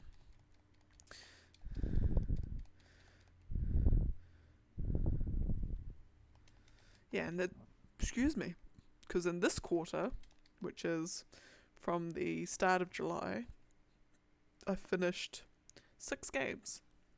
I finished the Tiny Tina Kena and Little Big Planet, and then I finished Crash Bandicoot 4, The Last Remnant, and then Control. Oh, that's a game. That is a game and a half. So if you don't mind, like, it's creepy. I'll say it's creepy because it is creepy. It's not a horror, but it's creepy. If you're into like just psychological thrillers and creepiness and mystery and alien things, play Control. It's far different than what I was expecting, like completely, but my god, was I not disappointed. Yeah, because all I thought it was is that, oh, you just go into this building and there's like weird dimensional stuff and you just float around with a gun, like, oh, or it's something else entirely. It is, or not something else entirely. Like that is pretty much what actually does happen, but just all the stuff around it is, my god, it is such a good game. In fact, because I got the Ultimate Edition because it was on the free on the PlayStation Plus subscription, or the extra one. So it actually technically comes with the DLCs as well, which I actually haven't played.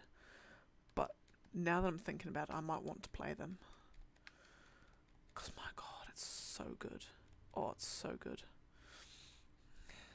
And it's one of those games too that, like, I remember, I won't spoil what it is because it's just, oh. There's a particular sequence in it. So I remember when I was looking, because what I tend to do is just like before I start playing a game, I'll go on Reddit and I'll be like, spoilers, no spoilers please, or like, I won't type it in on Reddit, but I'll search for other people who've asked the questions. People say, no spoilers, but what are some like tips and things that I should know about before going in, to not accidentally, soft lock myself or catch myself out on something and set myself up for failure down the line.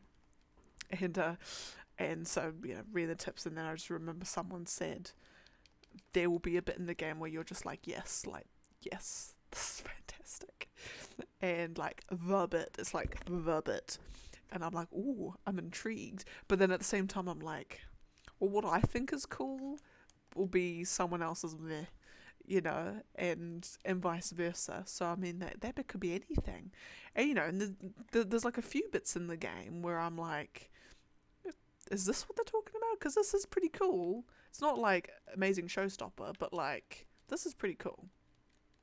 And then I'd say it's probably good.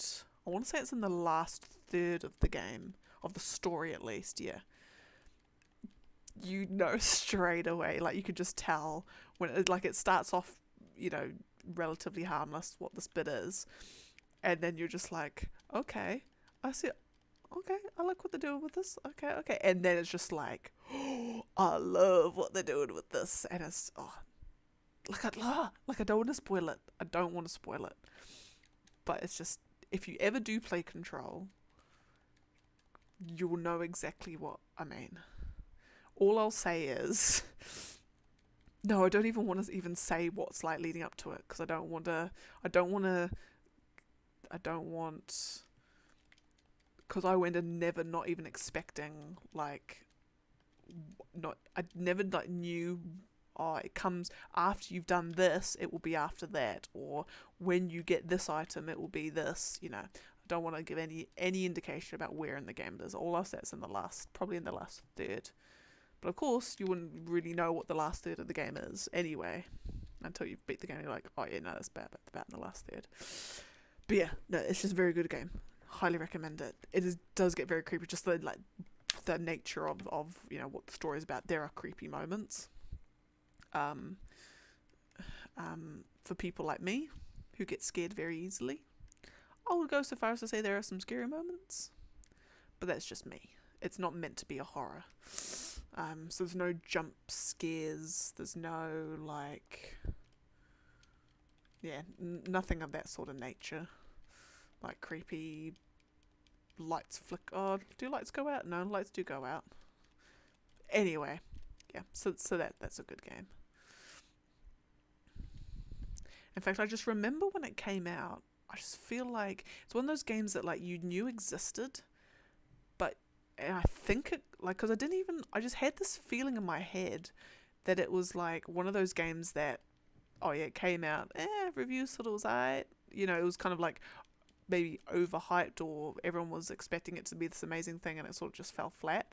But then I looked after the fact. I'm like, oh wait, no, everyone loved this game when it came out, but it should have. I don't think it won too many awards at like the Game Awards and things like that, but I think it should have. It's one of those ones that it should have won awards, like it should have been Game of the Year kind of thing. Because when did it come out? That would be a question, actually. No, because if it was up against stuff like God of War and that, I can understand. If it was up against some fierce competition, maybe the Game of the Year title would have been a better thing. Which also reminds me, because like now as we near the end of the year slowly, What's going to be the game of the year for 2022? Because a lot of people are saying that Stray Gamers is going to be game of the year, and I'm like, well, I don't particularly like cats, so I've got no But then again, it's purely my personal opinion. But you know, a lot of people are saying that game. I mean, God of War still is yet to come out, so when that comes out, I mean, people are probably going to change their tunes. Possibly, just saying. Most likely. But I can't really think of any other games that have come out this year that are like, yes, game of the year material. I can't even think of what games have come out this year, full stop.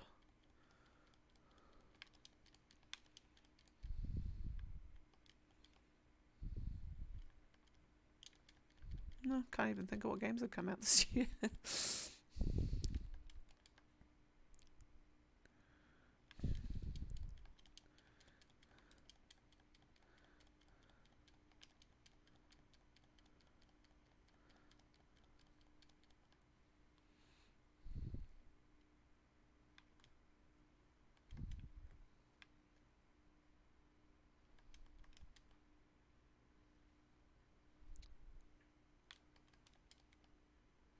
Fabulous.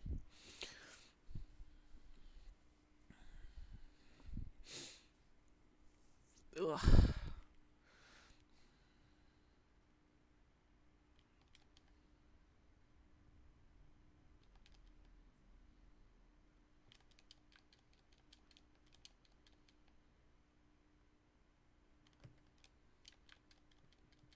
Lovely.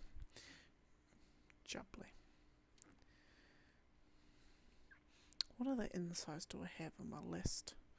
No, couldn't even tell you what sites I've got. Oh no.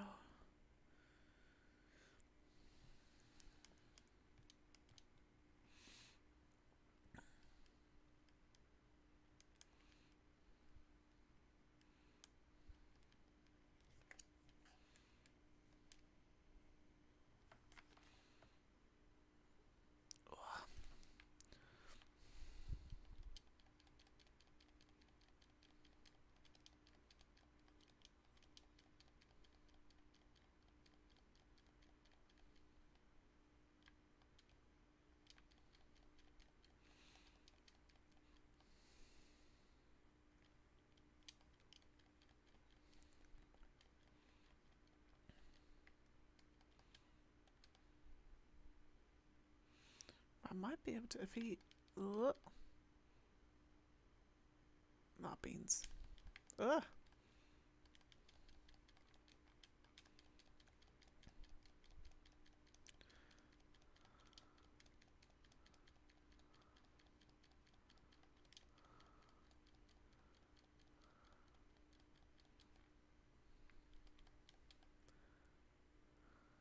There we go. Lovely. Jubbly. Bam. Okay, so Chio, I'd say out of all the puppet users, Chio is by far my favourite, I think. Or is she? No, Sasori's still my favourite, I think. I have a better time with him.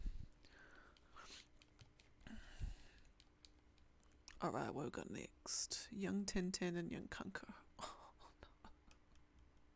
Say it ain't so. Say it ain't so.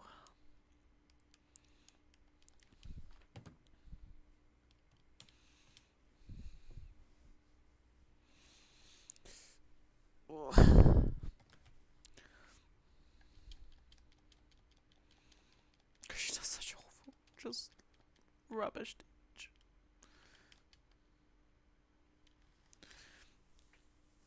Screw it, I'm probably gonna end up doing the ultimate like twice with these guys. Oh. Yeah.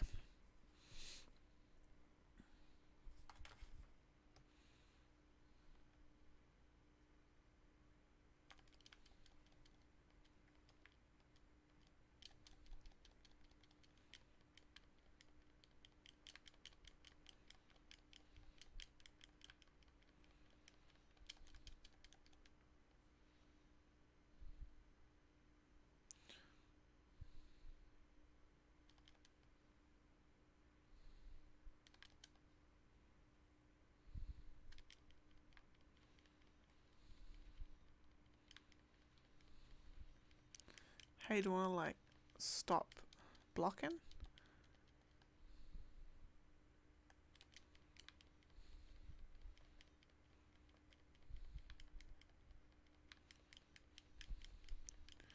Oh my lordy.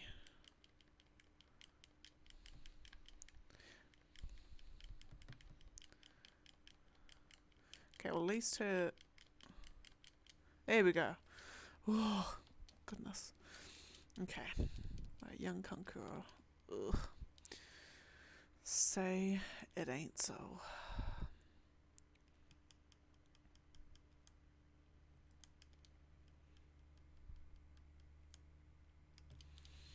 Just to think I've got to play do like at least like 100 fights with these guys each.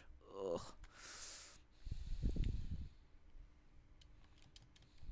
Next minute, the random generated or like the fights that have been randomly generated have been generated such a way that like the last like let's say I've got like 200 fights left and most of them are with these characters, so I've just got to keep playing as them over and over again. That would be an absolute nightmare. I'm just hoping that the randomness does its thing.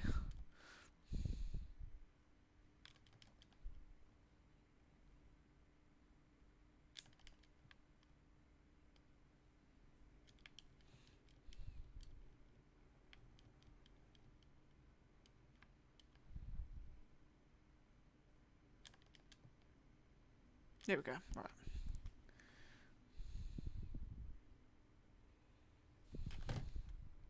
Bam.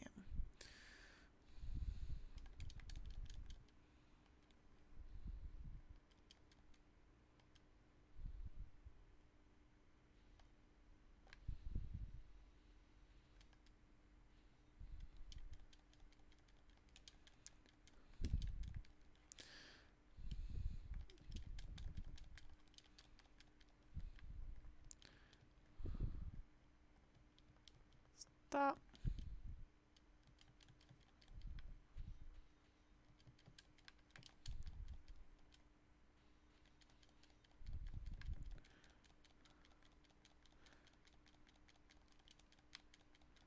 Okay, right, should get it now. Lovely. Wasn't too bad, but could be better, and I'd rather not play as them. Okay, so now before we continue, I've got to update the list because we're now down to 697. Alright.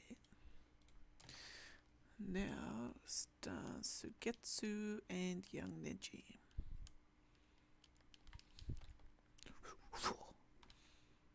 Done.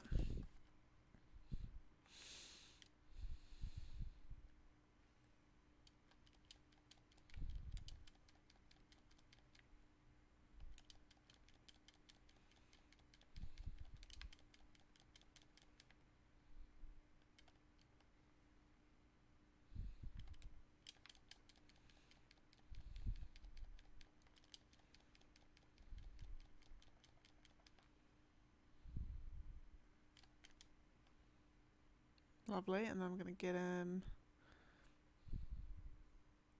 with the wombo combo. Bam. Got him. Easy peasy, a little bit squizzy.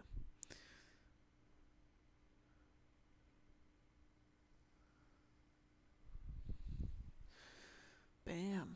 Alright.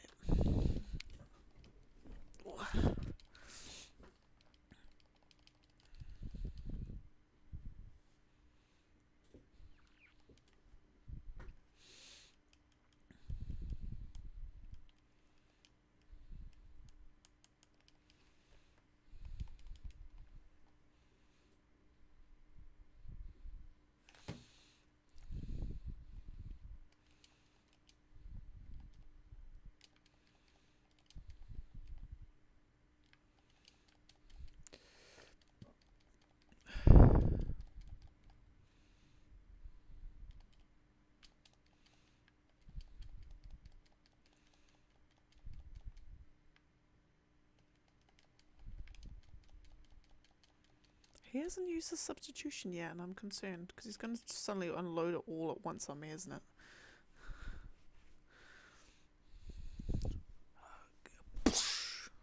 Bam. Alright.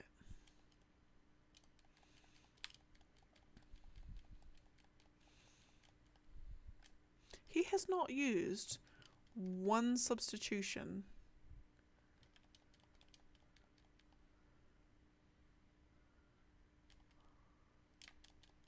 Oh, there we are. Got him. Easy. Look at that. Fabulous. Alright, what have we got? We got Karin against herself.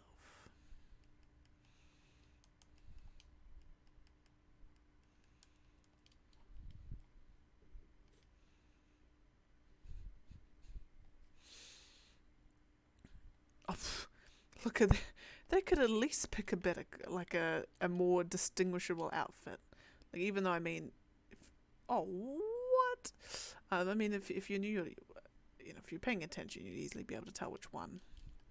But I mean, that change is so minimal.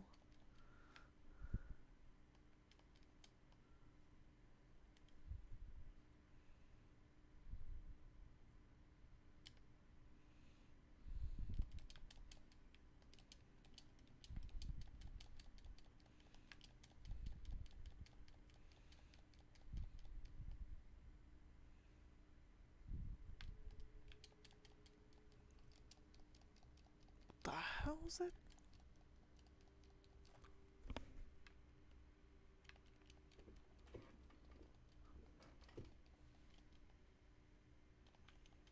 It sounds like it's like a weird, like imagine what you think an alien tractor beam would sound like, but like quiet. That's what it just sounded like. I couldn't even tell who it was coming from. I mean, I've got a printer right behind me, so it's probably coming from there, but I'm not even using the printer. I'm terrified. Okay, right, we've got Kaguya and young Lee.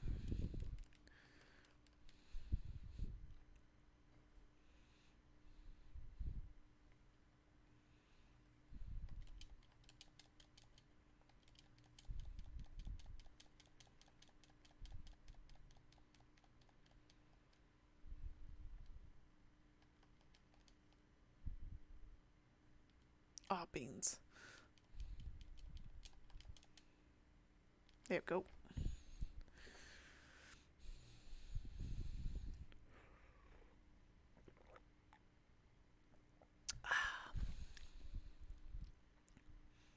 Bam.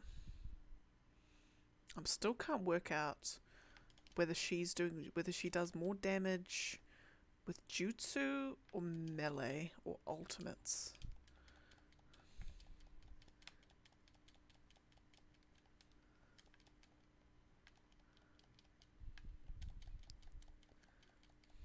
I think she does more melee damage than anything else. That's my feeling.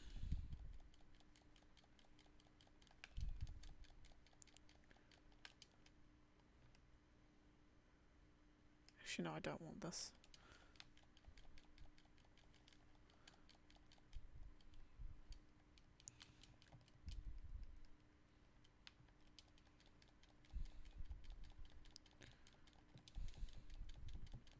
Right, got him. Bam. Lovely. I think she's one of those characters that, like, right at the start of playing her, I'm like, I can't get this to work. This is not working. But I think slowly, the more as I play as her, the more I'm like, oh yeah. I just gotta like not worry about the Minaka stuff. Just leave that. Don't even touch it. Don't even worry about it. And just focus on all the other things. Just.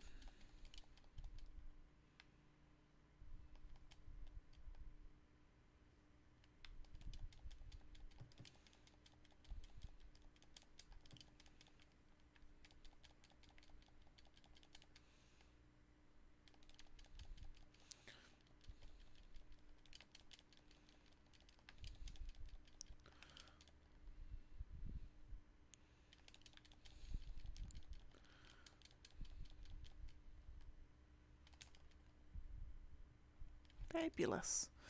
Look at this. This is lovely.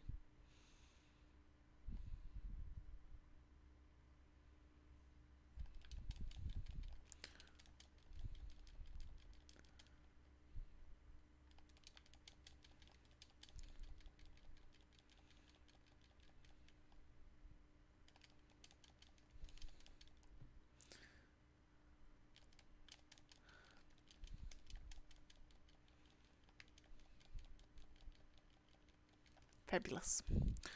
Okay, now we've got Sasori and the second Tsuchikage.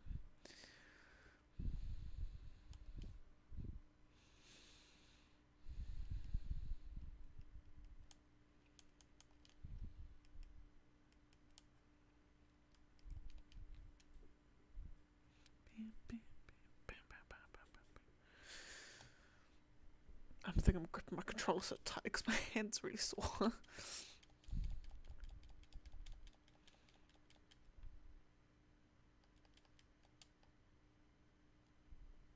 Fabulous.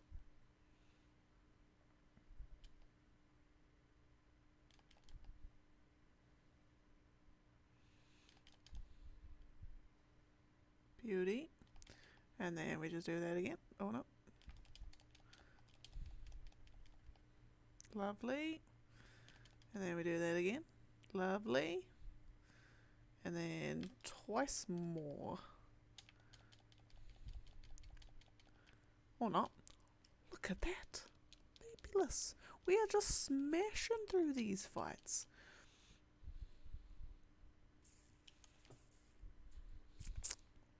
Okay. And I don't want to jinx it either. But I think I may have cracked the internet cutting out issue. I'm pretty sure it was the Ethernet cable. Then again, like I said, I don't want to jinx it, so I might cut out, like, now.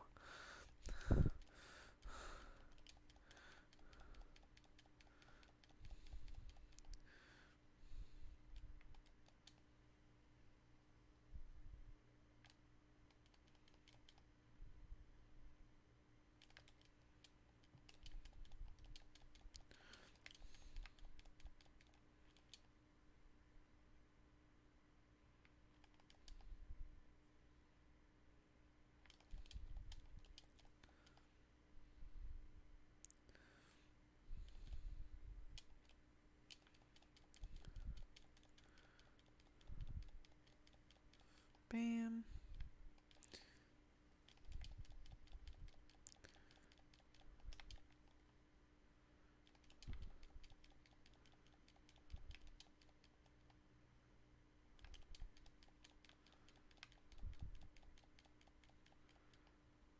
Boom. I just realised I didn't even do the ultimate. Oh goodness, that's okay. That's fine. It's not too bad. Okay, we've got Le and Sasuke Kage again. We've got lots of Sasuke's this time. Then again, I think when I think about it, we hardly ever get him actually. But it always seems to be every single day. There's always seems to be like 2 or 3 characters that seem to be getting an awful lot.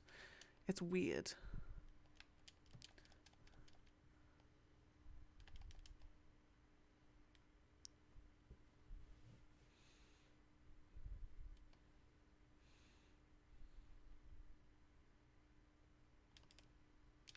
Bam.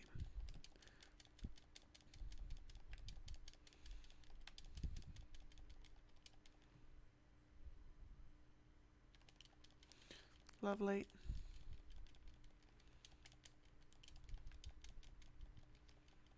Bam.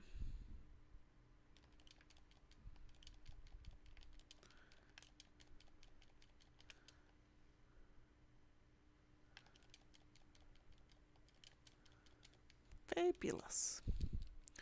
Okay.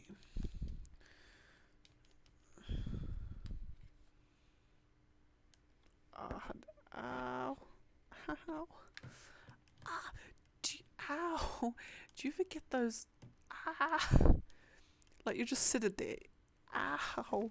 You're sitting there. You're just chilling. Just living life. Ah. Ow. You just sit there, just minding your own business, just trying to play a game, and then your body just gets like a pain somewhere, just completely out of nowhere, and you're like, "This is it. This is the day that I die." I've just gotten a really like acute, like it's in this one tiny spot, right on my head, and it is so sore. Oh my goodness. Like, imagine someone's grabbed your hair, like, just like a bunch of like 10 hairs. They've grabbed it and they're just pulling, like, just keeping it pulled like that. That's what it feels like. Ow! And my hair's not even pulling. Ah!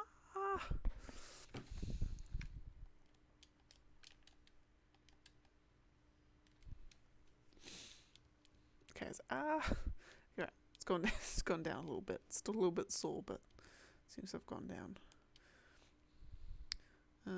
Okay. Shisui and young Kakashi.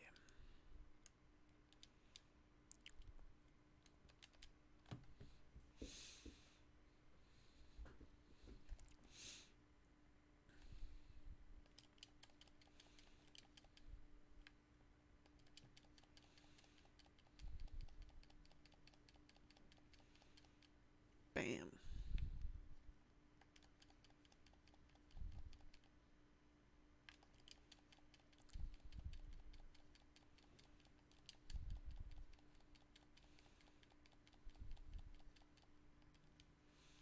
Bam.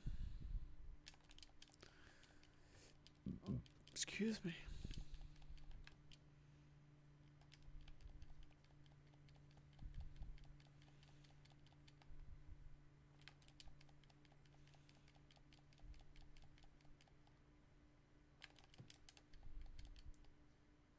Lovely.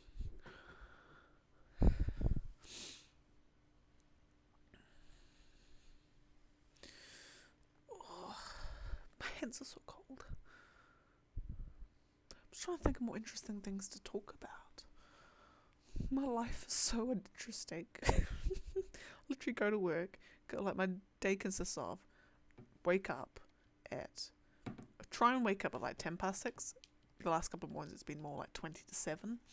Wake up, go to work until about 4 o'clock, come back home, play games, have a shower, make dinner, play more games, like generally like co-op, either whatever game I'm playing at the moment, or like me and the boy will do like a co-op, like Borderlands or something, and then go to sleep, and then you wake up the next day, and then you do that, and then on Thursdays and Fridays I'll stream as well at night, but other than that the day is exactly the same. Saturdays and Sundays we just chill, do whatevs. Weekends tend to be a bit more fun, but even then we're doing like one leg, which just means we're not going to work, we're doing other things, probably either playing more games or just filling in more time, going shopping, just doing the weekly shop, I guess.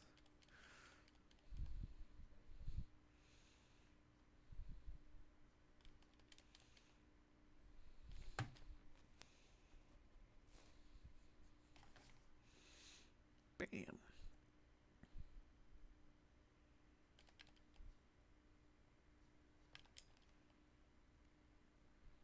Right. Get him now. Get him. Get him now. Right. There we go. That's better. Okay, next we've got Obito, Ten Tails, Jinchuriki, and Conan.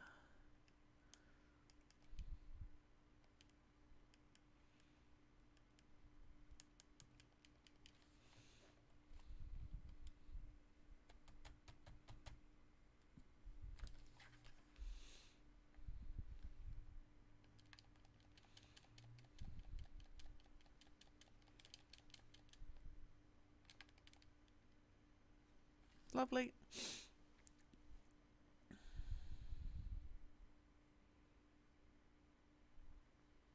Bam.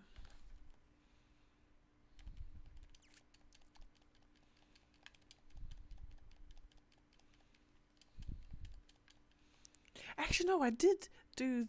Well, I did actually. I wasn't doing something interesting. I was watching something interesting today. because at work because we've got technically got 3 screens at work. We've got 2 monitors, and then we have like a laptop, so I just had that as technically a 3rd screen. So on my 3rd screen, I'll generally just chuck like a YouTube video or something on in the background, just as like background noise while I work away.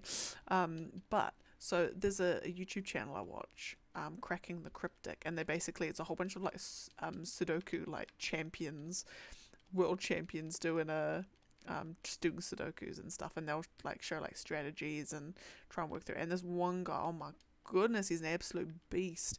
So there was like a puzzle he called the masterpiece, and it was insane. So there's literally three numbers on it.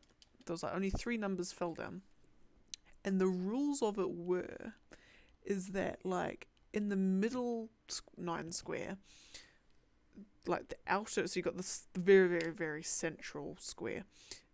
All the ones around in that ring, they all are like in order, like, if you know what I mean. So like they'll be like 1, 2, 3, 4, 5, 6, that sort of thing.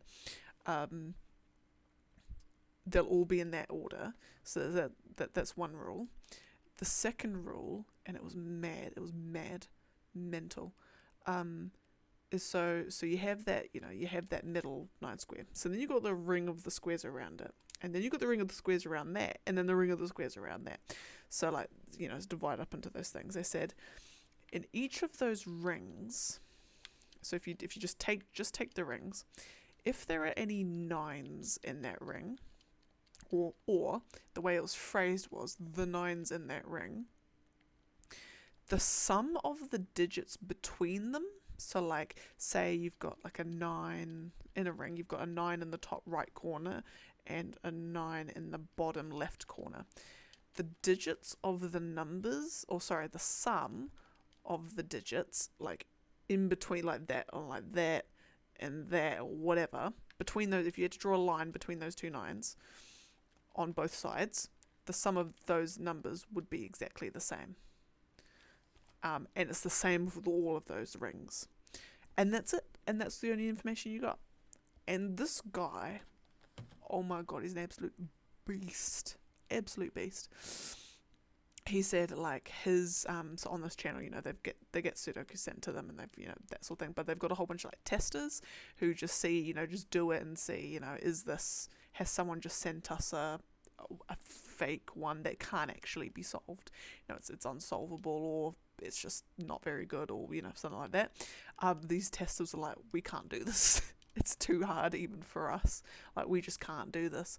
But they're like, you know what? Let's just give it a go anyway. Let's just do it. And so this guy, so the total video is like an hour and a half. It took him in total 96 or 97 minutes to finish the Sudoku. And he only put the first number in 45 minutes in. Like, my god.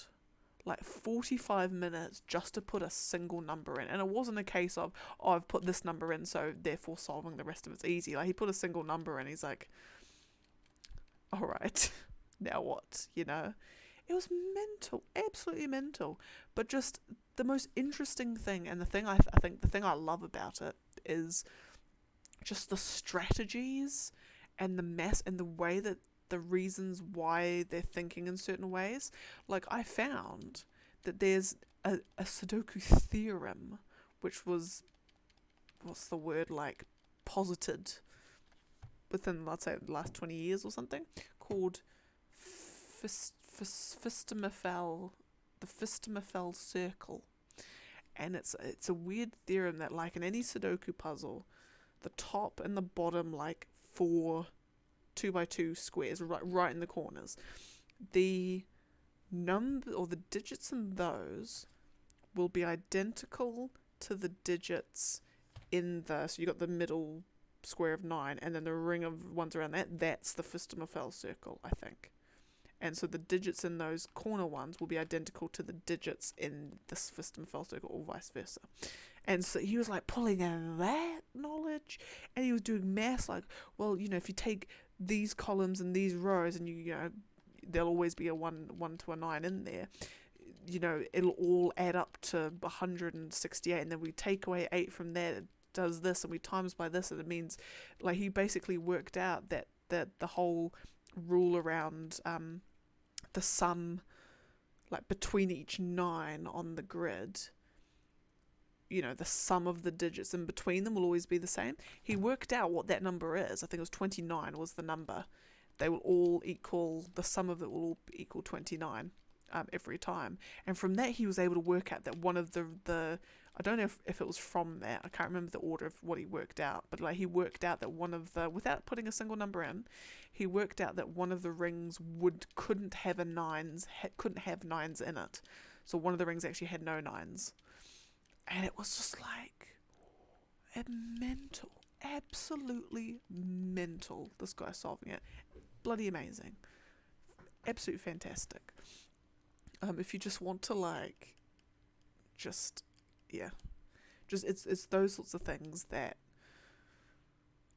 it's not even a guilty pleasure. It's just watching intelligent people do intelligent things, you know.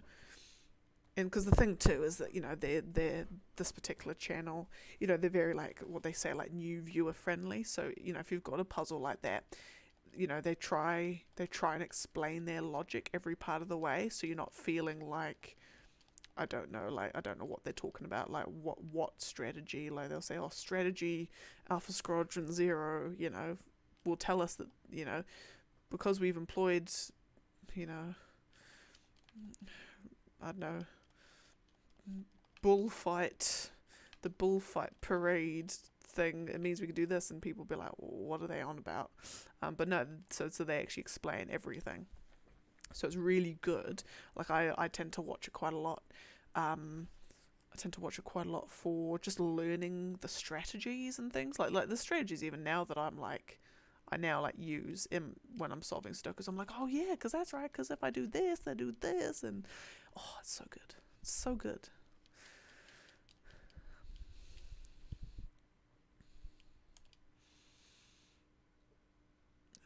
Sasuke.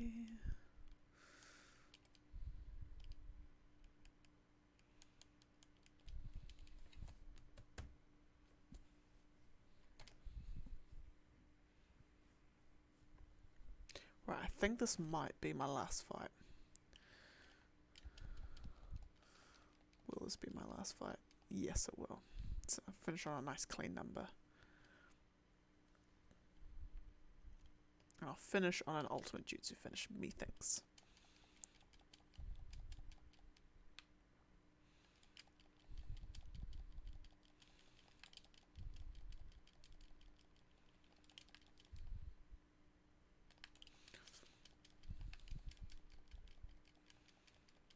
Bam.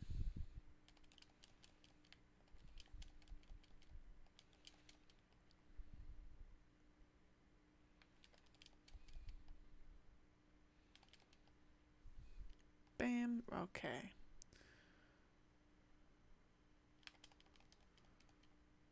Beans. Thought I was going to get a hashtag flawless victory. But alas.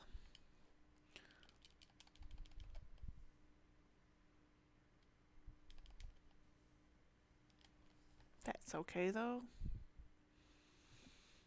Boom. Boom. And bam. Got it.